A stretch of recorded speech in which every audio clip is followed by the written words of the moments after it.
The next thing the bile does as it moves through the intestines is to balance the immune system. When most people think of the immune system, they think of white blood cells floating through the bloodstream. But over 1/2 of the immune system is actually located in the intestines. The job of the immune system in the intestines is much more difficult than that in the bloodstream. Infections only rarely make it into the blood, but every day our intestines are exposed to millions of parasites, bacteria, and fungi. Because the intestinal immune system is continually at war with these microbes, it is much easier for it to become overly aggressive and start to attack our own tissue. What bile does is to regulate the intestinal immune system, helping to prevent it from becoming overly aggressive and causing autoimmune disorders. If you're suffering from a gut-related autoimmune disorder, it may be because of a blockage of bile flow. The last thing that bile does in the intestines is to kill parasites and candida. Tests show that even the healthiest person still has some degree of parasitic and fungal infection.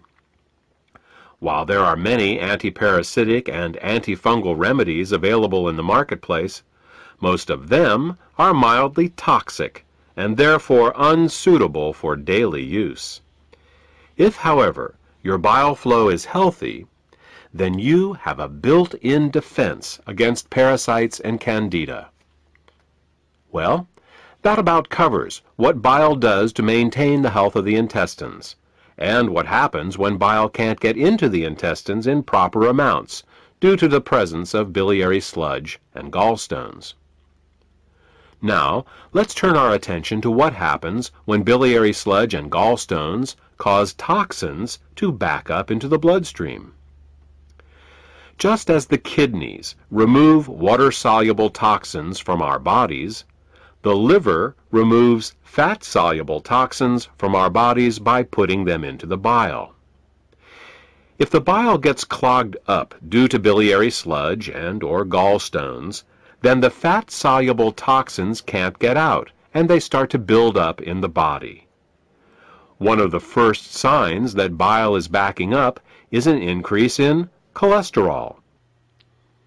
This happens because the only way cholesterol can leave the body is through the bile. Impaired bile excretion causes cholesterol levels to rise. It's that simple.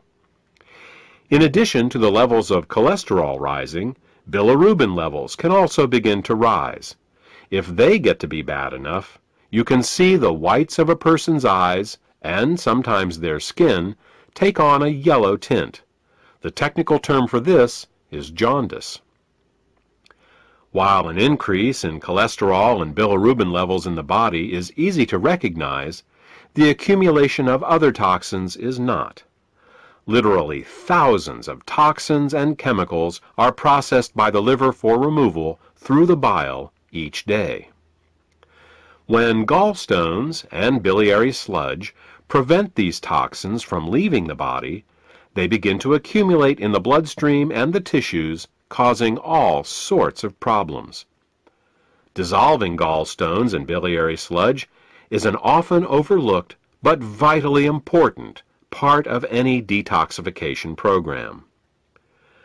The last problem we will discuss, that is caused by bile backing up into the bloodstream, has to do with immune function. As we said earlier, bile plays an important role in the immune system of the intestines by keeping it from becoming overly aggressive. Unfortunately, what's good for the immune system of the intestines is terrible for the rest of the body. Studies have shown that when bile acids are present in the bloodstream, they inhibit chemotaxis and phagocytosis.